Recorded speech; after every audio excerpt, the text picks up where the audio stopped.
This is Chapter 4 in Physiology. My name is Dr. Mike Broman. This section is entitled Cardiovascular Physiology. The first section is entitled Circuitry of the Cardiovascular System. The primary function of the cardiovascular system is to deliver blood to the tissues, which provides essential nutrients to the cells for metabolism, as well as removing waste products from the cells. Those waste products are generally brought back to the liver for metabolism. The heart itself serves as the pump which, by contracting, generates the pressure to drive blood through a series of blood vessels. The vessels that carry blood from the heart to the tissues are the arteries, which are under high pressure. These contain a relatively small percentage of the overall blood volume.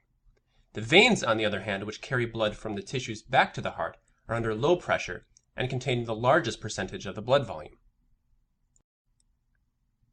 Within tissues, the thin-walled blood vessels are called capillaries. These are interposed between the arteries and the veins. The capillaries are where exchange of nutrients, wastes, and fluid occur. This occurs across the capillary wall. The cardiovascular system also is involved in several homeostatic functions. It participates in the regulation of arterial blood pressure. It delivers regulatory hormones from endocrine glands to their sites of action inside target tissues. It also participates in the regulation of body temperature, and it's involved in homeostatic adjustments to altered physiologic states such as hemorrhage, exercise, and changes in posture. You can see Figure 4-1 on page 112. This is a schematic diagram of the circuitry of the cardiovascular system. The left and right sides of the heart and the blood vessels are shown in relation to each other.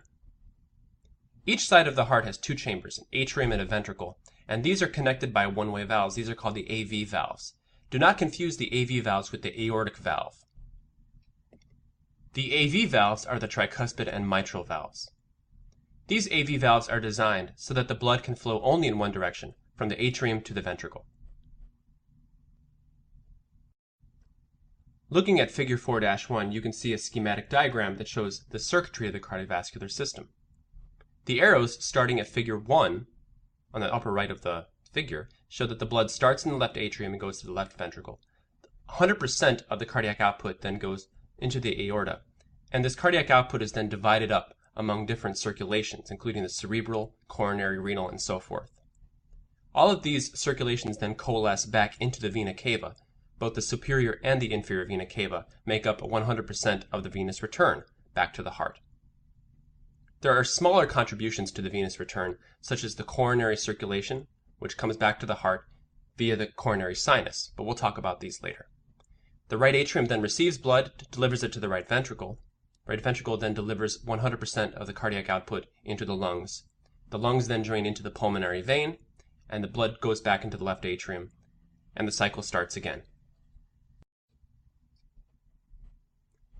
The left heart and right heart have different functions overall in the body. The left heart and the systemic arteries, capillaries, and veins are collectively called the systemic circulation. The left ventricle pumps blood to all the organs of the body except for the lungs. The right heart and the pulmonary arteries, capillaries, and veins are collectively called the pulmonary circulation. The right ventricle pumps blood to the lungs. The left heart and right heart function in series, so that blood is pumped sequentially from the left heart to the systemic circulation, then back to the right heart, which pumps blood to the pulmonary circulation, and then back to the left heart. The rate at which blood is pumped from either ventricle is called the cardiac output.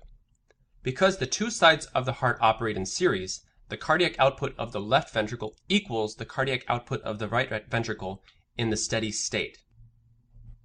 There are some pathologic conditions, such as heart failure, where the left ventricular function might be less or greater than the right ventricular function.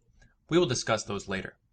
The rate at which blood is returned to the atria from the veins is called the venous return.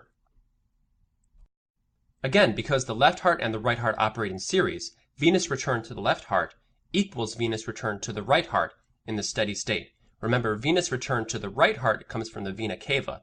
Venous return to the left heart comes from the pulmonary veins. Finally, in the steady state, cardiac output from the heart equals venous return to the heart, but only in the steady state. Blood vessels have several functions. They serve as a closed system of passive conduits, delivering blood to and from the tissues where nutrients and wastes are exchanged. The blood vessels also participate actively in the regulation of blood flow to the organs.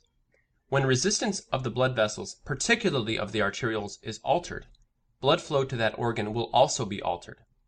You can think of arterioles such as the gatekeepers of blood flow to the organ. The steps in one complete circuit through the cardiovascular system are shown here in figure 4-1. The circled numbers in the figure correspond with the steps described here. Number 1. First, oxygenated blood fills the left ventricle. Blood that has been oxygenated in the blood returns to the left atrium via the pulmonary veins. Generally, humans have 4 pulmonary veins. This blood then flows from the left atrium to the left ventricle through the mitral valve, which is the left AV valve. The blood is then ejected from the left ventricle into the aorta. The blood leaves the left ventricle through the aortic valve, which is the semilunar valve of the left side of the heart. The 2 semilunar valves are the aortic valve and the pulmonic valve. This aortic valve is located between the left ventricle and the aorta. The ventricle contracts. The pressure in the ventricle increases, causing the aortic valve to open and blood to be ejected forcefully into the aorta.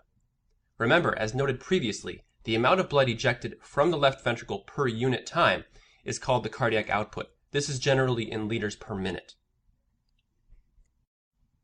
Blood then flows through the arterial system, driven by the pressure created by contraction of the left ventricle. Now we've reached point 3. Cardiac output at point 3 is distributed among various organs. The total cardiac output of the left heart is distributed among the organ systems via sets of parallel arteries, and you can see these parallel arteries dividing at point 3. Thus, simultaneously, for example, 15% of the cardiac output is delivered to the brain via the cerebral arteries in the circle of Willis. 5% is delivered to the heart via the coronary arteries. These coronary arteries take off just superior of the aortic valve. These are the first branches of the aorta.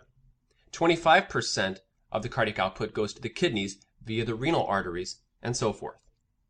Given this parallel arrangement of the organ systems, it follows that the total systemic blood flow must equal the cardiac output.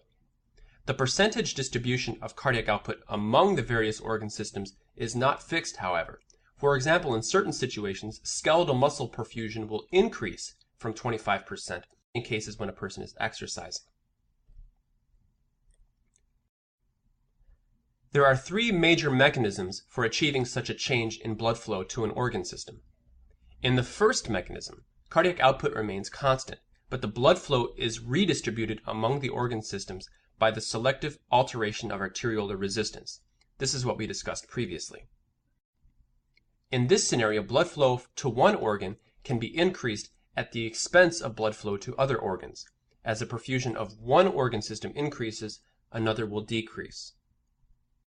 In the second mechanism, the cardiac output itself increases or decreases, but the percentage distribution of blood flow among the organ systems is kept constant. That is, the ratio of blood flow is constant from one organ system to the next as the cardiac output goes up and down. Finally, in a third mechanism, a combination of the first 2 mechanisms occurs in which both cardiac output and the percentage distribution of blood flow to the organ systems are altered. This third mechanism is used, for example, in response to strenuous exercise. Blood flow to skeletal muscle increases to meet an increased metabolic demand by a combination of first, increased cardiac output, and second, increased percentage distribution to the skeletal muscle. Number 4, blood flow from the organs is collected in the veins. This blood leaving the organs is venous blood. It contains waste products, such as carbon dioxide and adenosine and so forth. This mixed venous blood is collected in veins of increasing size and finally in the largest vein, the vena cava. Most people have 2 vena cavas, one superior and one inferior. The superior and inferior vena cavas combine at the right atrium, and the vena cavas carry blood to the right heart. At point 5, you have venous return to the right atrium.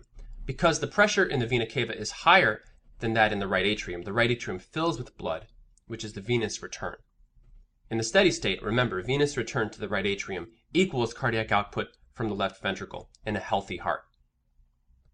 At point 6, mixed venous blood, which is all of the venous blood, fills the right ventricle.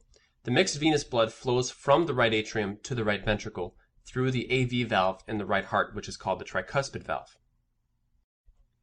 This blood is ejected from the right ventricle into the pulmonary artery.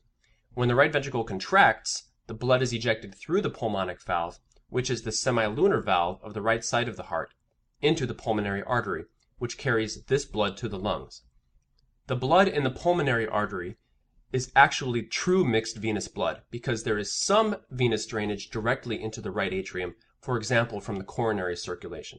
Therefore, cardiologists refer to pulmonary arterial blood as true mixed venous blood. Remember that the cardiac output ejected from the right ventricle should be identical to the cardiac output that was ejected from the left ventricle in a healthy heart. In the capillary beds of the lungs, the oxygen, or O2, is added to the blood from the alveolar gas, and carbon dioxide is removed from the blood and is added to the alveolar gas so that you can breathe it out. Thus, the blood leaving the lungs has more oxygen and less carbon dioxide than the blood that entered the lungs. At point 8, blood flow from the lungs is returned to the heart via the pulmonary veins.